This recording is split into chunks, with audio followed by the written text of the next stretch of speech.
Hello and welcome to Amateur Hour, where we teach dance music techniques using free and cheap plugins wherever possible, and showing you which ones to buy should it not be possible. So without further ado, let's get started. Today's lesson is on creating kick drums. So to start out, we are going to need to go over your master channel. And your chain is going to essentially be a limiter, and this is span, and span is the most important plugin you will ever get. It is 100% free. You should have this on every master channel, on every project that you ever start, and I mean that, ever. But to get the most out of it, you're going to need these settings. So let's go over them real quick. Low frequency is over here. How low can you go? 20 is pretty much the lowest possible human hearing, so no reason to go below that. 20K is pretty much the maximum of human hearing, and to go any higher than this, it draws a red line here at what I believe is the actual maximum that you can even use when making music, which is 22 kilohertz. So anything beyond that is pointless, which is why that line is there. So anything on the settings beyond 20K, you're just going to have empty window space. That is, there's no reason for that. Next is the low range, which is the minimum volume. And this is, you can work this however you want, but minus 56 is a pretty good starting point. 3 decibels for the high range, and that's basically redlining. So if you have anything that's going that loud, or even beyond it, I hope not, but if you do, it's too loud, turn it down. You should only see, really ideally, up to 0, and then a lot of mastering engineers are going to prefer you give them 6 decibels of headroom anyway. So really, minus 6 to 0 is going to be your actual high range, but this is good to show you that you're too hot. Slope should be 0. This just makes things look louder than they actually are in the window. There's no reason to use this whatsoever, so don't. Finally, the block size is essentially how much detail you can see in the window. So I don't even want to go up this high because my CPU might explode. You can see how slow it is because it's working much harder to give us the detailed frequencies in this spectrum here.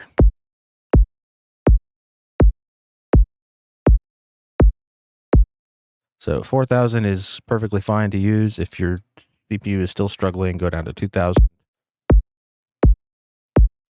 You're going to have trouble seeing some of the higher harmonics when you do that. So 4,000 is the recommended level. Keep that on a second screen, and get a second screen if you don't have one. Trust me, it's going to make your workflow a lot easier. Next is the limiter, and it's actually before that because you should be seeing what you're seeing after the limiter in span. But this, I realize, is a paid plugin, but it's one of the better ones to spend your money on. Anything from FabFilter is pretty good if you're going to be buying plugins. They go on sale semi-frequently. Wait till then if I were you. But anyway, you're going to want, ideally, a limiter with these settings. You want gain at 0. You want output at 0. You don't want to affect the volume. You want to get the most out of what you're putting in with this limiter, but you don't want to make it any louder because it's just going to crunch the signal anyway. Look ahead should be 0.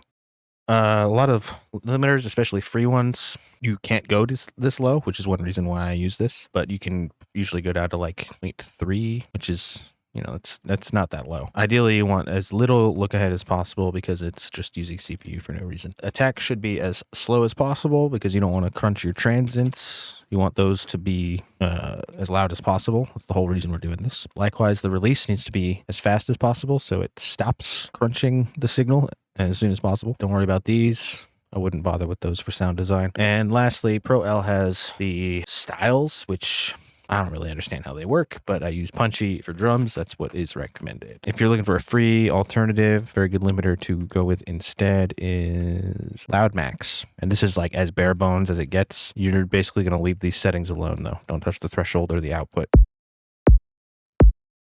You just want it to make things as loud as possible. Loud Max is very, very good. If you're going to get a free limiter, that's one of the best ones. So with that out of the way, yes, I'm sorry. This is another paid plugin, but that's what the video is about, is using Kick 2. which is a drum synthesizer.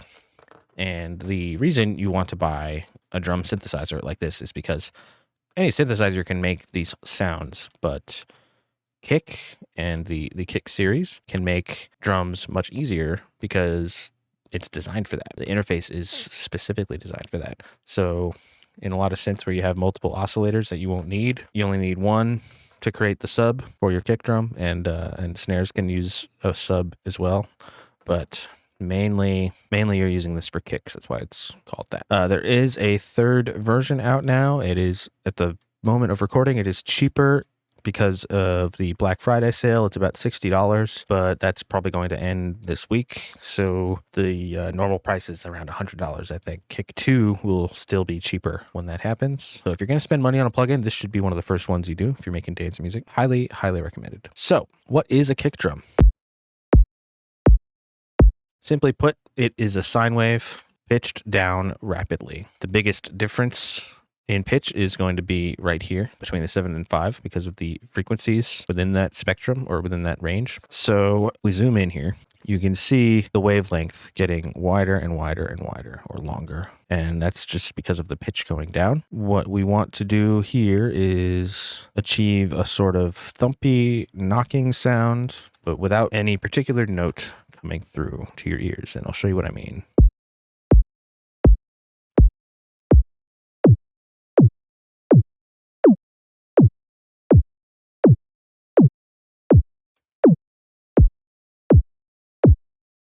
We don't want that high pitch sound coming through. We don't want it to linger like that. We want it to stay low. Particularly in drum and bass, we want the pitch to keep going down and not to flatten out or settle on any one note, because we need to go for an atonal sound. Like I said, the biggest difference is going to be right here.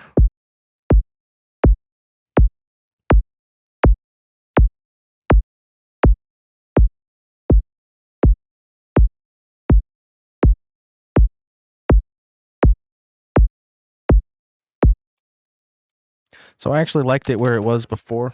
That's a really solid starting point. Since we're right now working on the body, focusing on the low end of the kick, we don't need the volume to be at full when it first starts like this. So right here in the amp envelope, the height of this wave right here is essentially how loud it is. I mean, it's literally how loud it is. So the transient, which is this space really right here, needs to be where all the volume is. But since we're not working on the transient layer right now, we want to scoop out some of that volume.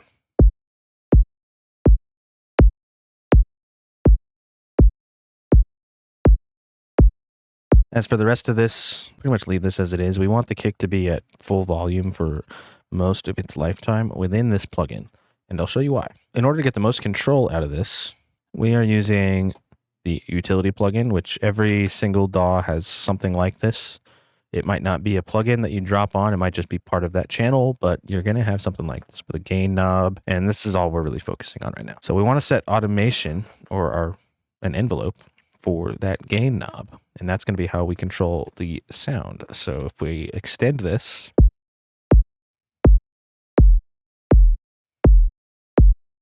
we get a much longer and much deeper rumbly kick sound. And that's not what we want. We want a short, punchy kick drum.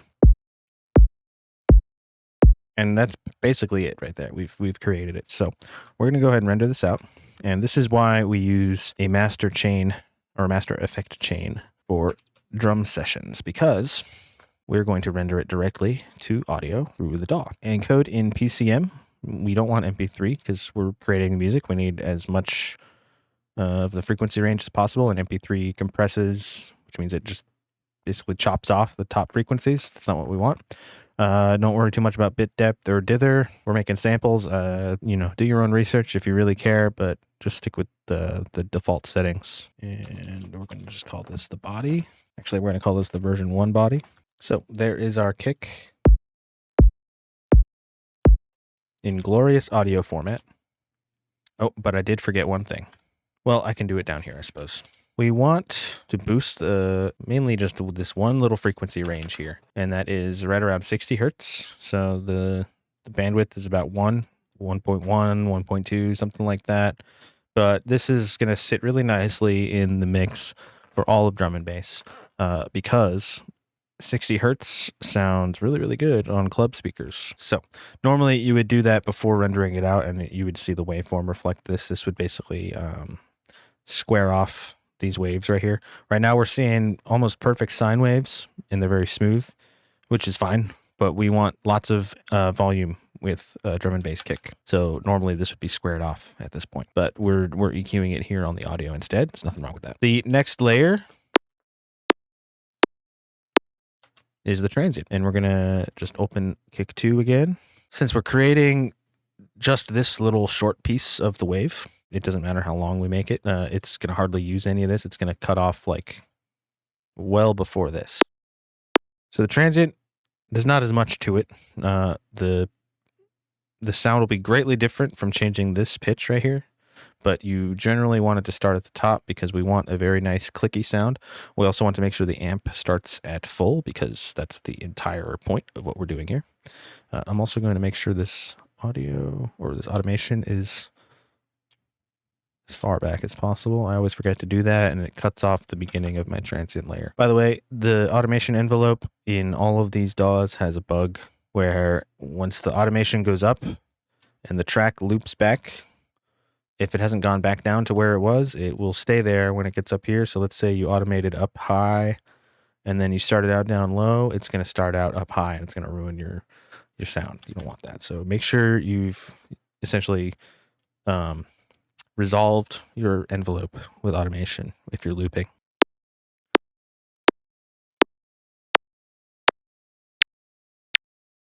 So we're getting too much of that chirpy sound in the transient. We don't want that in drum and bass. We want a very deep sound, relatively speaking.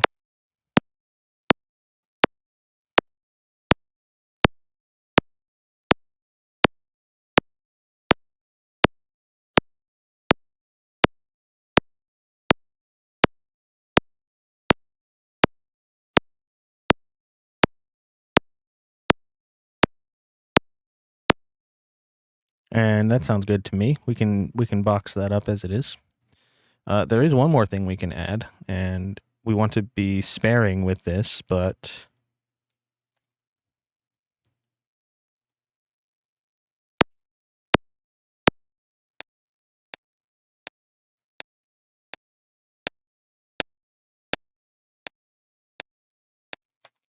we can add this in, but it doesn't really add much since we're creating the whole transient here in the sub and it's much louder. It's not really going to help us. So we're just going to mute that, and we're going to just export this as it is. So I'm highlighting the part of the timeline that I want to render out, and that is important because it's easier than setting it in this window here. Most of the time when I am making these drums, I will create the body and the transient separately. Let's hear how that sounds on its own.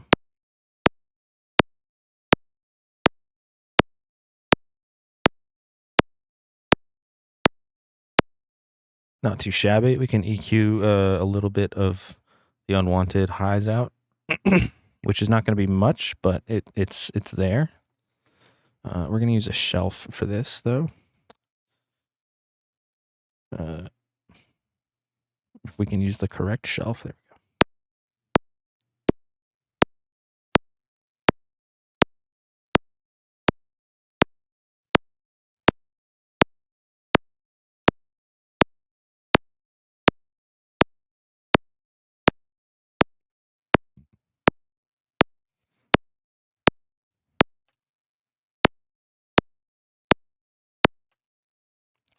So I kind of like the way that sounds, but let's hear it all together.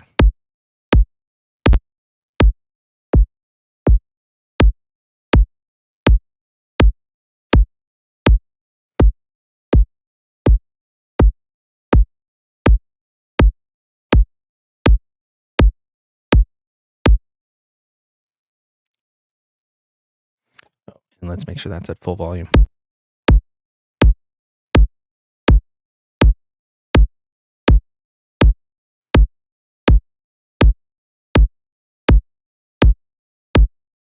So as you can see, it is peaking at 0, and that's because of the limiter. That's why we have it. We want our samples to be as close to 0 decibels as possible, because if a sample is too quiet, you're going to have to turn it up in your DAW. And if you do end up doing that, the way to do it is on the audio clip itself. But ideally, we don't want to do that. We want to keep this at 0 because we want to do any of the volume changes and mixing within the mix down of our track, which is why we want our samples to be as loud as possible. So we've got ourselves a transient layer and a body layer. So let's render them together. We're making sure that only the audio channels we want to hear are being rendered out. So, these are all empty, so it's fine to have them turned on. But as you're working through this process, make sure that stuff is only turned on when you want to hear it. I don't like how quiet this is at the beginning, so we might just do this.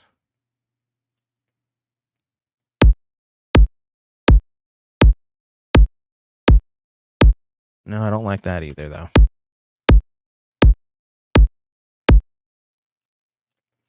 So as you can see, we have a lot going on right here. We do have that squaring happening here, and we do have a little bit of a gap right here, and we can solve that. Well, first we're going to add some noise, and that's going to make this a little less smooth and a little more interesting.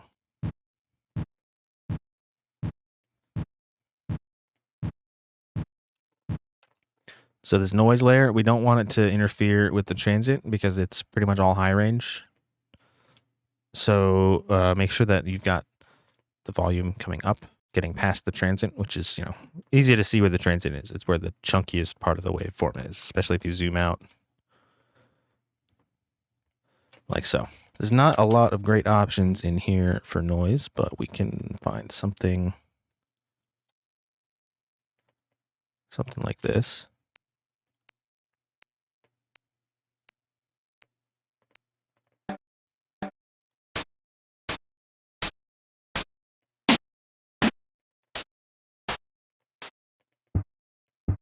No, I don't like those. We're going to go back to this. The sound we're really going for is a reverb after all.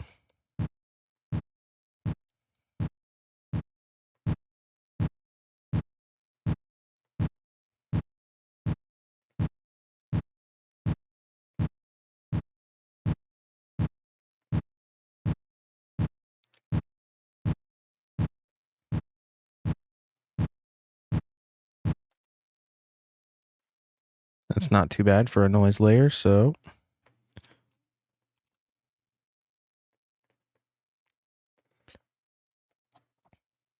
let's make this kick noise layer 2.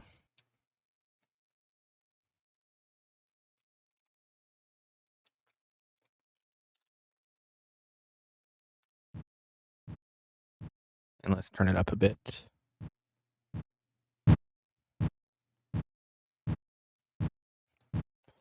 So that's what I was talking about with loudness. You can only get so much out of the limiter on something that's so quiet. So, bear all that in mind. But that's why we have these tools. We can always turn stuff up.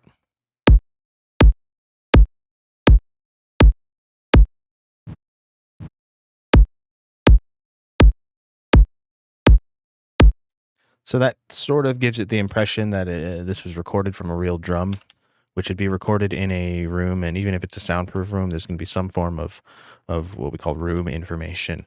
And essentially, it's a reverb. So any purely synthesized drum without any of that room info is going to sound very synthetic and very noticeably. We're going to export once again. Make sure you turn stuff off as you go through, or else it's going to get way too loud.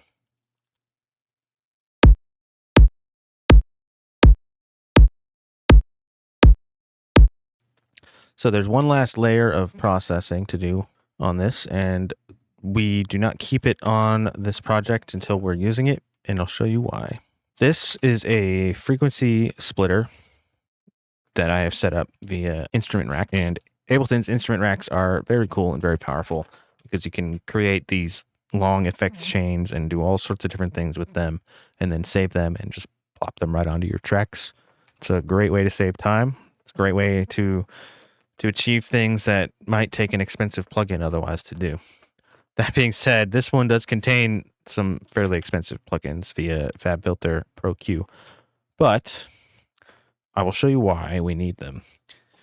FabFilter Pro Q uses linear phase, which is a very high latency but very accurate EQ. And we're not necessarily using this to EQ per se, but we do need to split the frequency bands between these two effects chains. And the reason we need linear phase is that the phase alignment will get screwed up if we don't. We stick one of these on. We're just going to split the low end to make it a little bit louder. So we've got some squaring happening here already, but we want more, and we want it right here especially. So we've got another free plugin here called Freeclip. This is from Venn Audio. You can get it on their website. I believe they have a whole suite of free plugins. It's called the Free Suite, so go and download that. Anyway, I'll show you how to make this chain using a free version of linear phase EQ. And keep in mind, this adds a lot of latency, and the free one here adds a lot more. Well, a little more. But here's how we make it. First, we've got the high chain, and we just need one of those EQs. We make sure it is in linear phase, and I'm trying to get as little latency as possible, so it's on the shortest latency. It still adds 139 milliseconds of latency, which is bonkers. We are splitting the upper frequencies at around 320 hertz, 48 dB per octave. We attach it to this macro knob here on the instrument rack by clicking configure, moving this around a little bit, and it'll show up here, mapping it to this knob. And then we do the same thing in another instance, but with a low pass. So high pass, low pass. They will be at the same frequency as soon as we bind them both to this knob. So as you can see, when I turn this knob, it puts it in the same position on both sides. This is how we split the frequencies. And if we don't do this in linear phase mode, it misaligns the phase on the two channels, and it may or may not sound wrong. So in this chain here, then we add the Freeclip, and let's hear what that sounds like. Let's just solo the low band.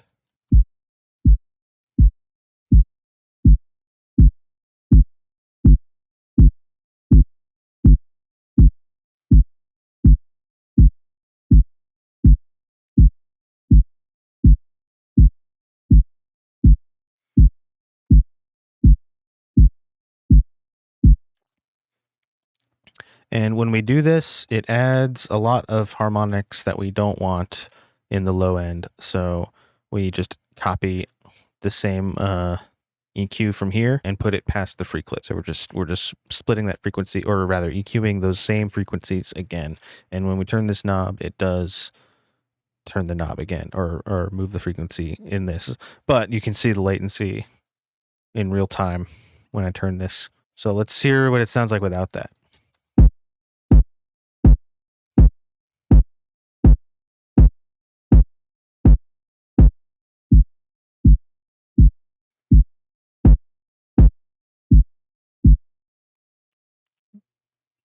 We don't want all that high-end information coming through because we're going to get that elsewhere in the mix, and we don't want that in a kick drum. Lastly, this process adds a little bit of volume, so we want to just kind of soften that a little bit. So Pro Q has a built-in output gain at the end. We just want to make sure we use it either here or in that EQ at -1 to compensate for that extra volume. If you're going to buy any plugins, to sum up, Kick 2, FabFilter, Pro L, FabFilter, Pro Q. I would highly recommend using Pro Q. I'm going to stick with that for the purposes of making these samples, but that is how that chain is made. Make sure you're not adding anything to the high band. We don't need anything there. We don't want anything there. Just do make sure that you're putting -1 dB in the output. Let's set that Freeclip up again.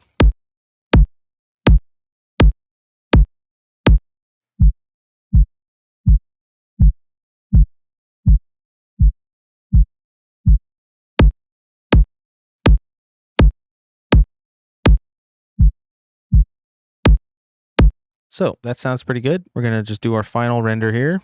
You can continue doing this process. You can use samples for your layers if you want. We'll go over that in the next video. I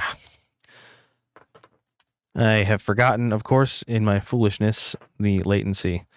So let's render this again. That is how much latency added. So let's just to show you why it is so important to have as little as possible. The selection started here. The sample didn't even start by the point that I had selected here for it to start. And that is why latency is so important to reduce. It also does result in a bit of a click at the end of this.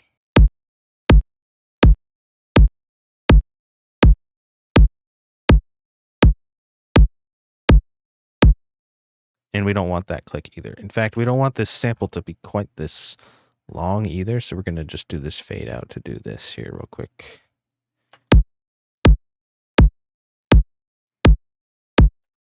So I'm going to copy the final sample and re-render it. We're going to take that final processing out. No more latency. In fact, let's make this steeper but shorter.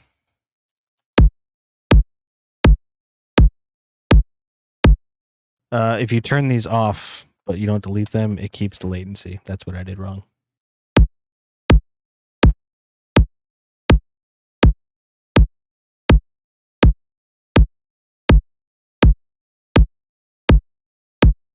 That is the process of how I make kick drums. Stay tuned for the next video where I show you the alternative process using only free plugins, including the legendary Vital Synth.